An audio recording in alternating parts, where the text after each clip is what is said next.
All right, the next exercise that we're going to do in chapter 20 is exercise 20-11. Now we're going to start looking at break even point in sales and sales to realize an operating income. Break even point is one of the most important things that a company needs to calculate, because that means that the company is managing to pay all their bills even though they aren't making a profit.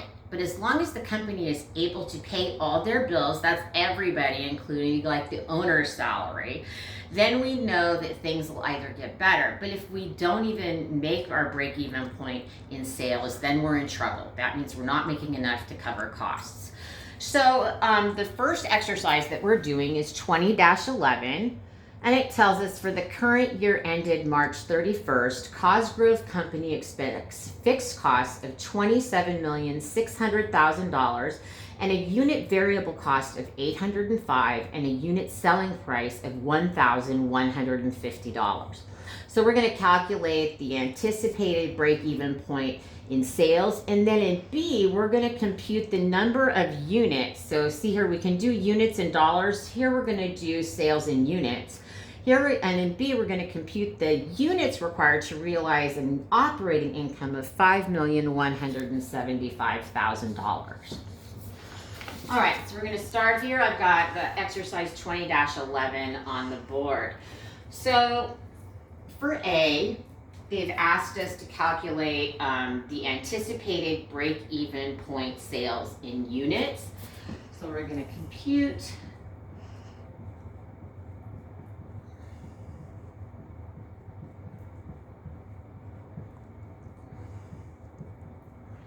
even sales and in units. And the way that I abbreviate that is BEP, and then I put in parentheses units.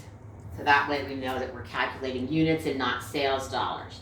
So the formula to do break-even point in units, so BEP units is going to equal our fixed costs.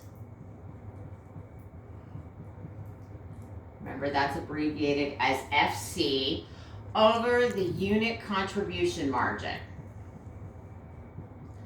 And remember when we were talking back in exercise 20-9, I said we could do the contribution margin either in total or in units. So here, in order to do this, we need the unit contribution margin.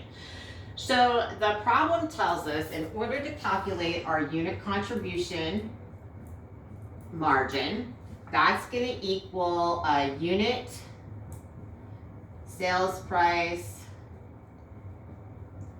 minus unit variable costs. So our unit contribution margin is going to be, where did I put it?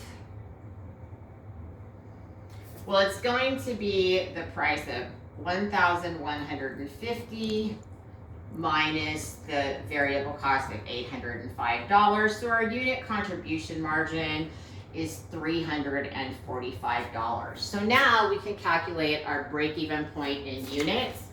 So we're going to do break-even point in units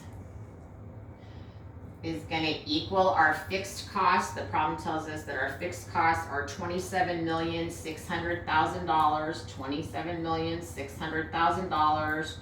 We're going to divide it by the $345 unit contribution margin. And we're going to get, in order to break even, we need to sell 80,000 units at our current selling price, and if all of our costs remain the same. So that's the first part. And then in the second part, in B, what they want us to do is they want us to compute the sales in units to realize operating income of $5,175,000. So here we're going to do compute sales in units in order to realize $5,175,000. So now all we're going to do is we're going to modify this break-even point in units formula. Instead, we're going to have our sales in units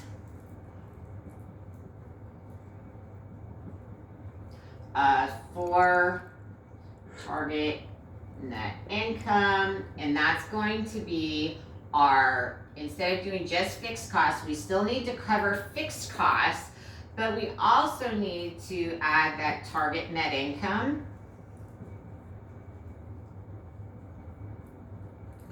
which is this $5,175,000, and we're going to divide that again by the unit contribution margin.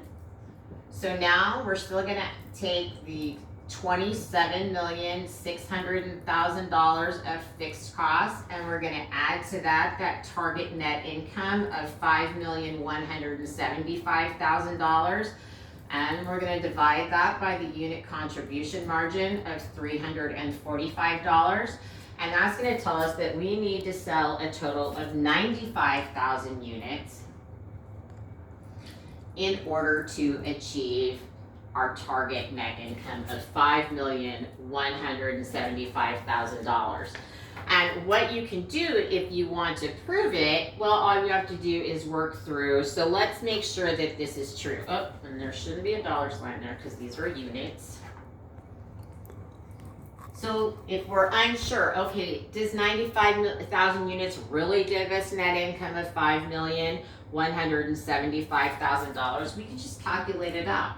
So if we want to calculate out our sales at 95,000 units, we would take the 95,000 units and we would multiply it times that unit sales price of $1,150. So we would get total sales of $109,250,000.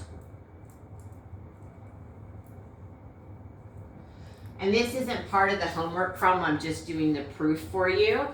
Then we would calculate out our variable costs at 95,000 units. So we take 95,000 units, we'd multiply it times our unit variable cost of $805, and that would give us a total variable cost of $76,475,000. This will give us a contribution margin. Remember, sales minus variable cost gives us our contribution margin of $32,775,000.